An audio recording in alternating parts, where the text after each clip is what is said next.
Well, now you see this is to John Boyd's advantage, because Ricardo Romkema can't concentrate on chasing after Boyd. He's got to concentrate on keeping the Rotax 2-times world champion Wesley Orr behind him.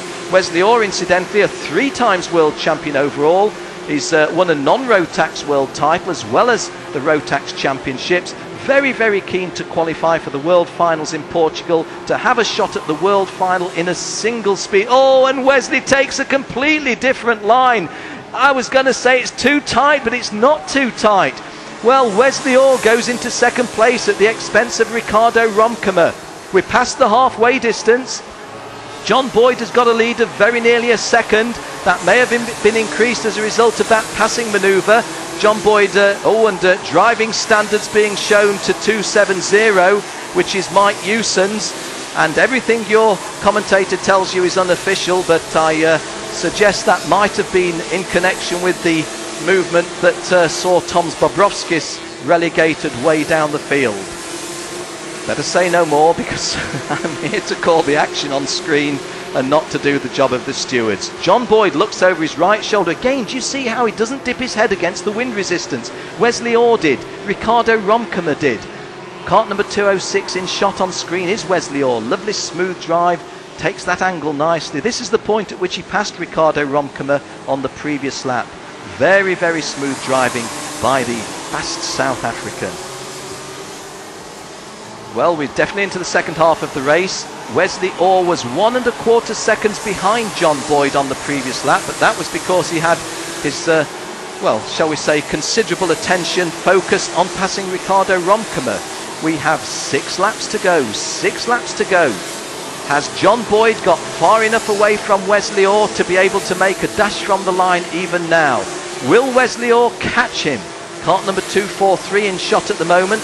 Kart number 243 is David van Riekelen, who had that problem early on, so he's battling away at the back of the field. Good effort by him. Look how low Wesley Orr dips his head there.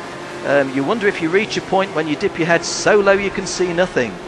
But Bert Arden of Belgium up into 13th place, I see from my caption.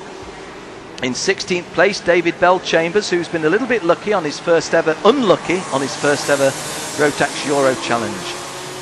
Well, Wesley Orr, the most successful driver ever in the Rotax Euro Challenge. We've only been running for 12 rounds over 3 years, but Wesley Orr, very much the guy. And of course he does his stuff. And again, that almost casual glance over his shoulder by John Boyd. And John Boyd doesn't drop his head at all, does he? Just a glance there on the inside of turn 1. A little glance to say, hey, you that are chasing me, how are you getting on? Well, it's interesting, because if Ricardo Romkema can keep this pressure on Wesley Orr, and he is doing, isn't he? Just look on screen now. Ricardo Romkema, and Wesley Orr looks over his shoulder. Well, if Wesley Orr has got to resist the attentions of Ricardo Romkema, that's going to give free leeway, if you will, to John Boyd, who can move away a little bit. 1.377 was the winning margin. Oh, commentator's curse kicking in again. Was the leading margin at the end of the 12th lap over Wesley Orr.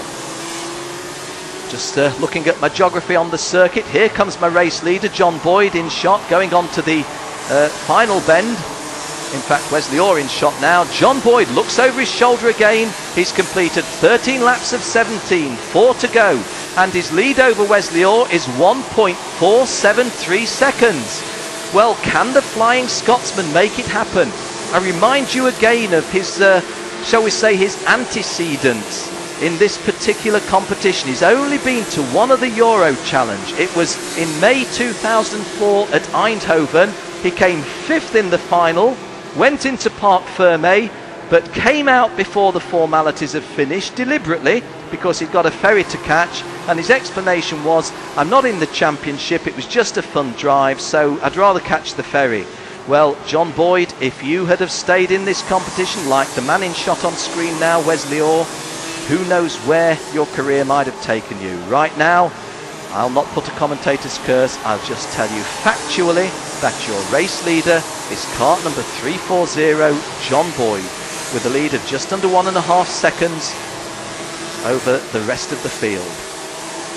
3 laps to go, 3 laps to go. Ricardo Romkema just slightly detached now from Wesley Orr, so Wesley Orr may be able to get his head down and say, I'm not bothered what Ricardo does, I'm just going to try to eat up the track between myself and John Boyd. If I can eat up the track, well, then I can get the victory. In third place there you see in shot, and the caption confirms, well, not quite in shot actually. There he is, Ricardo Romkema. We've got the camera on Wesley Orr presently, but Ricardo Romkema was the caption man. The CRG prominently displayed, and Wesley Orr just having a little tweak with his right hand, glances over his left shoulder. As you see from the caption now, CRG Italy, Wesley Orr, a factory driver with CRG, been racing 125 ICC gearbox machines, the 6-speeds. Oh, now as somebody's taking a evasive action there was from 349. The evasive action was from David Belchambers, another CRG driver from the HRS Motorsports awning. David Belchambers came fourth in the world final in Lanzarote in the Canary Isles in January 2005. He'd got himself up to about 14th place, I think it was, but he disappears off my leaderboard now. Oh, well, the caption on the television gives us the standings, but David Belchambers taps his helmet. He's not racing anymore. The body language said it all. We mustn't look at body language, we must look at the racing on the circuit. Wesley Orr holding off the challenge from Ricardo Romkema. In front of him by very nearly 1.5 seconds is the Flying Scotsman. Well, just having a look off the screen, and there goes David Belchambers into the pit lane, so very unlucky for him. But the Flying Scot, the only Scot ever to race in the Rotax Euro Challenge, is John Boyd. He starts his last lap with a lead of 1.5 seconds. Well, I'm definitely not going to put a commentator's curse. Oh, and a tremendous little moment there between Wesley Orr and Ricardo Romkema. Well, Wesley made a hand gesture. Was he saying sorry to Ricardo, or was he saying, Ricardo, what on earth are you playing? There's John Boyd. The way John Boyd looks over his right shoulder is almost contemptuous. I wonder if there's anybody near. I can't hear them.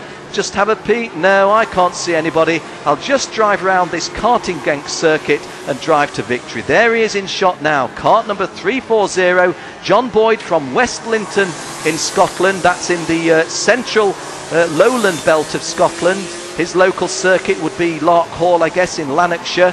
And we're seeing him now in view, coming up to take the checkered flag.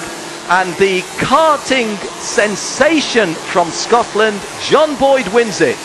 John Boyd wins it from Wesley Orr in second place, Ricardo Romkema in third place. I have to apologise to fans of Damien Viaume. I hadn't spotted Damien Viaume coming through in fourth. Mike Hewson's eventually settling for fifth. Chris Van Barlen, a good drive for sixth. David Griffiths, a good drive for seventh. A stunning drive by Ben Cooper from 35th on the grid up to 8th. Pascal Westerhoff was 9th, and Kevin Rijkaard, who had to qualify from the last chance race, completes the top 10.